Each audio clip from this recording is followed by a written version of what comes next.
حضرات گرامی قدر یہ آج سے کئی برس قبل کی بات ہے جب شیعوں کے مقتدر لیڈر علامہ سید ساجد علی نقوی کو ایک پروگرام میں میرے ہمراہ بلایا گیا. محمد مالک نے جیو ٹی وی کے پروگرام کے اندر مجھے بھی ان کے ساتھ بلایا. حضرات گرامی قدر اس وقت شیعہ سنی تنازعات کی جڑ کو پکڑنے کے حوالے سے گفتگو کی گئی.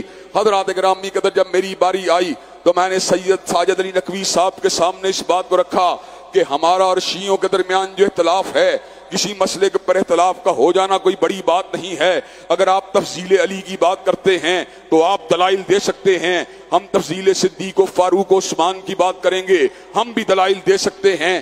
حضرات گرامی قدر لیکن اس سے ہمارے آپس کے درمیان کوئی تنازع پیدا نہیں ہوتا. تنازع تب پیدا ہوتا ہے جب اہل سنت کے تمام مکتب فکر جن میں دیوبندی بھی شامل ہیں, بریلوی بھی شامل ہیں, اہل الحدیث بھی شامل ہیں, وہ حضرات صحابہ کرام سے پہلے اہل بیت اعظام کا نام بڑے ہی ادب سے لیتے ہیں. لیکن شیعہ ذاکر جس وقت سٹیج کے اوپر کھڑا ہوتا ہے وہ حضرات صحابہ کرام کے بارے میں تنقید کا لب و لہجہ اپناتا ہے تو اس سے لوگوں کے جذبات انگیخت ہوتے ہیں, جس کی وجہ سے معاشرے کے اندر رسا کشی پیدا ہوتی ہے, معاشرے کے اندر انتشار اور حلف شار پیدا ہوتا ہے.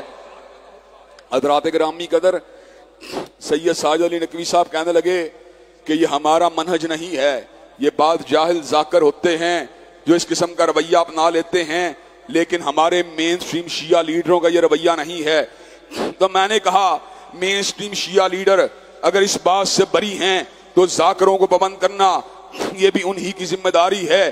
ذاکروں کو اہل سنت کے علماء تو پابند نہیں کر سکتے. آپ کو چاہیے کہ آپ اہل سنت کے علماء کے حوالے سے جہاں پر آپ نے اپنے معافی ضمیر کا اظہار کیا, وہیں پر صحابہ کرام رضوان اللہ علیہ مجمعین کی شان و عظمت کے حوالے سے بھی آپ کو کھل کے اپنے موقف کو بیان کرنا چاہیے. وہ کہنے لگے وہ کس طرح ہو سکتا ہے؟ میں کہا محرم الحرام کے ایام آئیں گے, آپ مجھے امام بارگاہ میں بلائیے, میں سیدنا علی المرتضیٰ اور سیدنا صدیق و فاروق کے, سیدنا علی المرتضیٰ اور سیدنا حسن و حسین کی فضیلت کو بیان کروں گا. جس وقت سیدنا امیر المومنین سیدنا صدیق اکبر کی وفات کا دن آئے گا, یا سیدنا فاروق کی شہادت کا دن آئے گا, یا سیدنا عثمان کی شہادت کا دن آئے گا, آپ بھی ہماری مسجد میں آ کر صدیق و فاروق اور عثمان کے اوصاف کو بیان کیجئے. حضرات گرامی قدر میں نے یہ بات کہی لیکن سید ساجد علی نقوی صاحب اس بات کا جواب نہیں دے سکے. حضرات گرامی قدر اللہ تبارک و تعالیٰ کے فضل و کرم سے اہل سنت کا موقف جو ہے وہ لوہا توڑ ہے. اہل سنت کا موقف ہمالیہ سے زیادہ بلند ہے. اہل سنت کا موقف سمندروں کی گہرائی سے زیادہ اونچا ہے. حضرات گرامی قدر حضور کی سیرت مکمل نہیں ہو سکتی فقط اہل بیت کی گواہی کے ساتھ. حضور کی سیرت مکمل نہیں ہو سکتی فقط صحابہ کی گواہی کے ساتھ. ریاض حسین نجفی صاحب کے ساتھ یہاں پر لاہور کے اندر ایک بہت بڑے ہوٹل کے اندر حضرات گرامی کے اندر مذاکرہ ہوا. سما ٹی وی کے اوپر بعد میں مذاکرہ نشر ہوا. ریاض حسین نجفی صاحب نے یہ بات کہی ہمارا منہج اعلیٰ ہے اس لیے کہ آپ یاروں کی بات کرتے ہیں, ہم گھر والوں کی بات کرتے ہیں. پنجاب یونیورسٹی کے طلباء نے کلیپنگ کی. حضرات گرامی قدر میری باری آئی, میں نے کہا نجفی صاحب اگر آپ کی بات درست ہوتی اور آپ کی بات مکمل ہوتی تو آپ کی بات کے اوپر سیرا چڑھانا چاہیے تھا, لیکن آپ کی بات نامکمل ہے. حضرات گرامی قدر میں نے کہا اہل سنت جو ہیں فقط صحابہ کی بات نہیں کرتے بلکہ گھر والوں کی بات بھی کرتے ہیں. جب حضور گھر میں تھے تو گواہی اما عائشہ نے دی ہے, جب حضور گھر میں تھے تو گواہی سیدہ فاطمہ نے دی ہے, جب حضور گھر میں تھے تو گواہی سیدنا حسن و حسین نے دی ہے, لیکن جب حضور غار میں تھے تو گواہی سیدنا صدیق نے دی ہے, جب حضور سفر میں تھے تو گواہی سیدنا فاروق نے دی ہے.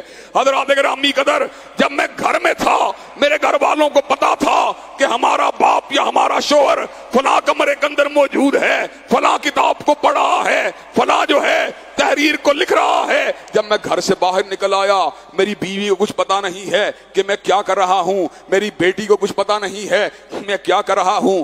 حضرات گرامی قدر صحن لارنس روڈ کے اندر بیٹھے ہوئے لوگ جانتے ہیں, ایسے عالم کے اندر جو یہاں پر ہمارے ساتھی ہیں ان کو پتا ہے میں ان کے سامنے تقریر کو کر رہا ہوں. حضرات گرامی قدر بات سمجھانے کے لیے آپ کو سمجھائی.